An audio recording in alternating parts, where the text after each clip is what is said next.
আমি প্রথম কথা, আমি কোনো প্রয়োজনীয়তার নিরিখে গল্প বলাকে দেখি না।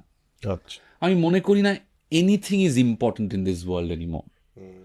মানে গল্প বলার ক্ষেত্রে। হ্যাঁ, বা আদৌ কোনো গল্পই বলতে হবে কি না, মানে হুম। মানে আমি বলছি যে এটা এমন সিদ্ধান্ত নয়, আমি কনফিউজড, আমি জানি না। মানে এখন যদি আপনি আমাকে প্রশ্ন করেন আর্টের পার্সপেক্টিভে যে অনির্বাণ আপনার কি প্রয়োজন, আমি হুম। কিছুই বলতে পারবো না। আমি প্রয়োজনীয়তা জিনিসটাই বুঝে উঠতে পারি না। মানে হুম। এখন আজকের দিনে দাঁড়িয়ে আমি যখন থিয়েটার করতে এসেছিলাম, আমরা যখন এসেছি তখন তো last leg of left regime আর কি। হুম। হ্যাঁ, হুম। হুম। তখনও ওইগুলো ছিল যে সোসাইটিতে, যে লেফট ফিলোসফির হাত ধরে যেগুলো আসে আর কি, হুম। যে এটা হুম। উচিত, হুম। হুম। এটা নৈতিক, হুম। এটা অনৈতিক, এটা কারেক্ট, অনুচিত। কারেক্ট। এখন আমি কিচ্ছু বুঝতে পারি না।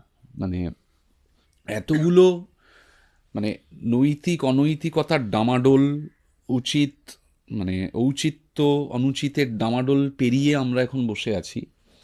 হ্যাঁ, একটা মানে এটা একটু পিকিউলিয়ার একটা পৃথিবীতে। হ্যাঁ, মানে প্রতিদিন 2,500 করে লোক মরছে গাজাতে, আমাদের দেশে এক ধরনের একটা উৎসবের পরিবেশ।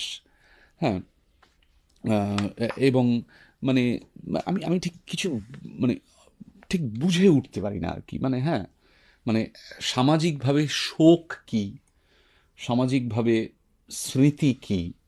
হ্যাঁ, মানে অতগুলো মানুষের মৃত্যু অসুখে, ওরকম ভয়াবহ দুটো ঝড়, তার পরের বছরের দুর্গাপুজোটাই মানে একেবারে মারাত্মক বড় করে। তো সোসাইটি হিসেবে সিনেমা তো সামাজিক শিল্প, সমাজ জুড়ে থাকে সিনেমার সঙ্গে। তো আমি এই সমাজটাকেই আর বুঝে উঠতে পারি না, সেখান থেকে আমি গল্প বুঝবো কী করে।